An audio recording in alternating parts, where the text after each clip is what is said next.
بسم اللہ الرحمن الرحیم۔ میں محمد امین، اردو لیکچرر، سپیریئر کالج قلعہ قادر والا کیمپس۔ آج کی ہماری جو ویڈیو ہے وہ سال اول کے پیپر پیٹرن کے متعلق ہے۔ ایسے بچے جو سال اول انٹرمیڈیٹ سال اول کے پیپر پیٹرن سے ابھی ناواقف ہیں، تو آج ان کے لیے ہم یہ ویڈیو بنا رہے ہیں۔ وہ اس کو ذرا دھیان سے دیکھیے گا کہ سوال کون سا اور کہاں سے اور کتنے نمبر کا آئے گا۔ سب سے پہلے اگر ہم بات کرتے ہیں اپنے کل نمبر کی، تو اس میں مکمل جو ہمارے پاس نمبر ہے، جو کل نمبر ہے، وہ 100 نمبر کا پیپر ہوتا ہے۔ اس میں حصہ معروضی جو ہے وہ 20 نمبر کی ہے۔ حصہ معروضی 20 نمبر کی کیسے ہے؟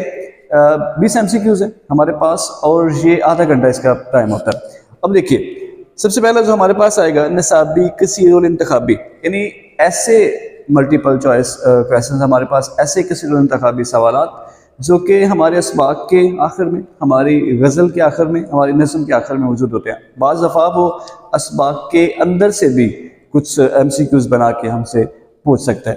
اس کے بعد بات آتی ہے شعری اصلاحات کی۔ شعری اصلاحات میں 4 چیزیں شامل ہیں، جس میں قافیہ، ردیف، مطلع اور مقطع شامل ہے۔ ان پہ مزید ہم اگلی ویڈیو میں انشاءاللہ آپ سے ڈسکس کریں گے کہ قافیہ کیا ہے، ردیف کیا ہوتی ہے، مطلع اور مقطع کس کو کہتے ہیں۔ آج ہم بیسٹ ابھی پیپر پیٹرن پر ہی بات کر رہے ہیں۔ اس کے بعد ادبی اصلاحات۔ ادبی اصلاحات میں تشبیہ، استعارہ اور تلبیہ، ان پہ بھی مزید انشاءاللہ اگلی ویڈیو میں آپ دیکھ پائیں گے تشبیہ کیا ہوتی۔ اس کے بعد سوال آتا ہے تذکیر و تانیث کا استعمال۔ تذکیر و تانیث اصل میں وہ جو ہم نے پیچھے پڑھا ہوا ہے نا، مذکر اور مؤنث، ہم نے یہاں پر اس کو مزید وضاحت کے ساتھ بیان کرنا ہوتا ہے۔ تو یہ ہماری معروضی تھی 20 نمبر کی، کہ 20 نمبر کی معروضی ہم نے کیسے تیار کرنی ہے اور اس میں کہاں سے سوال آتے ہیں۔ ٹھیک، تو اب بات کرتے ہیں حصہ انشائیہ کی، یا حصہ جسے دوم بھی کہا جاتا ہے۔ اس میں سب سے پہلے سوال آتا ہے، سوال نمبر 2، حصہ نظم کے اشعار کی تشریح۔ اس میں نظم کا عنوان لکھنا ہوتا ہے اور شاعر کا نام لکھنا ہوتا ہے۔ یہ 10 نمبر کا ہوتا ہے۔ دو اشعار آتے ہیں 4 نمبر کے۔ اس میں ایک نمبر جو ہے وہ نظم کے عنوان کا، اور ایک نمبر جو ہے وہ شاعر کے نام کا ہو جائے گا۔ اس کے بعد اسی سوال کی دوسری جزء ہے حصہ غزل کے اشعار کی تشریح، اور اس میں ہم نے ایک شاعر کا نام بھی لکھنا ہوتا ہے۔ اس میں 3 اشعار آتے ہیں، اور 3 نمبر کا ایک شعر ہوتا ہے، ایک نمبر جو ہے وہ شاعر کا نام کا ہوتا ہے۔ سوال نمبر 3 ہے ہمارا سیاق و سباق کے حوالے سے عبارت کی تشریح، سبق کا عنوان اور مصنف کا نام۔ اس میں ہوتا ہی ہے کہ نصابی سبق میں سے کوئی بھی 2 عبارات ہمیں دی جاتی ہیں، عبارتیں دے کے ان کہتا ہے کہ اس کی سیاق و سباق کے حوالے سے تشریح کیجیے۔ اب یہ جو مزید سوال ہے ہم اس کو مزید ڈسکس کریں گے تھوڑا سا، کہ سب سے پہلے آپ دیکھ رہے ہیں کہ نمبر کی جو ہم نے ڈیوائڈ کیا، اس کو تقسیم کیا، 1 نمبر اس کے سبق کا عنوان، پھر 1 نمبر اس کے مصنف کا نام، پھر 3 نمبر اس کے سیاق و سباق۔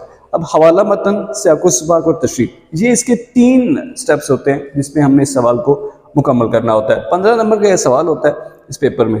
سوال نمبر 4 ہے ہمارا نصابی سبق کا خلاصہ۔ اس میں ہم نے ساتھ میں مصنف کا نام بھی لکھنا ہوتا ہے۔ 9 نمبر کا ہمارا خلاصہ ہوتا ہے، اور 1 نمبر کا ہمارا مصنف کا نام ہوتا ہے۔ سوال نمبر 5 ہے ہمارا نظم کا خلاصہ۔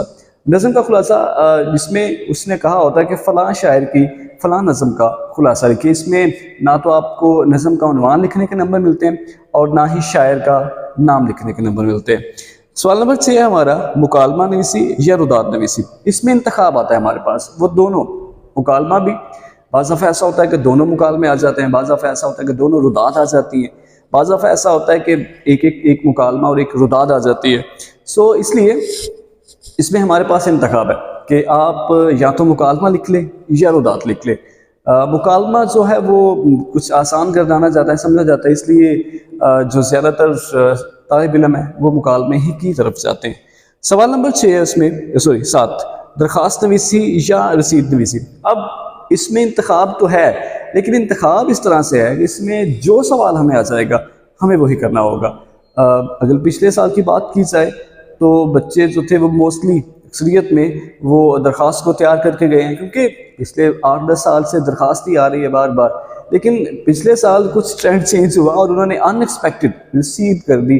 بچے تھوڑے سے کنفیوز ہوئے، لیکن چونکہ رسید انہوں نے اتنی خاص نہیں کی ہوتی، پھر بھی انہوں نے کر لیا۔ تو اس میں انتخاب تو ہے، لیکن انتخاب وہ ہے کہ جو سوال آ جائے گا اس میں، یا درخواست آ جائے گی یا رسید آ جائے گی، جو بھی آ جائے گا ہمیں وہ کرنا ہوگا۔ سوال نمبر 8 اس پیپر پیٹرن کا آخری سوال، تلخیص نویسی۔ اس میں 8 نمبر کی تلخیص شدہ عبارت ہوتی ہے، اور 2 نمبر کا اس میں عنوان ہوتا ہے۔ تو یہ تھا ہمارا اس سال اول کا پورا پیپر پیٹرن، اس کے بارے میں آپ کو بتا دیا۔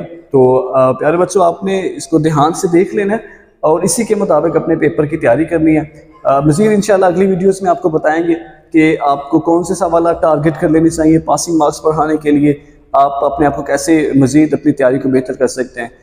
تب تک کے لیے اجازت دیجیے، اللہ حافظ، بہت شکریہ۔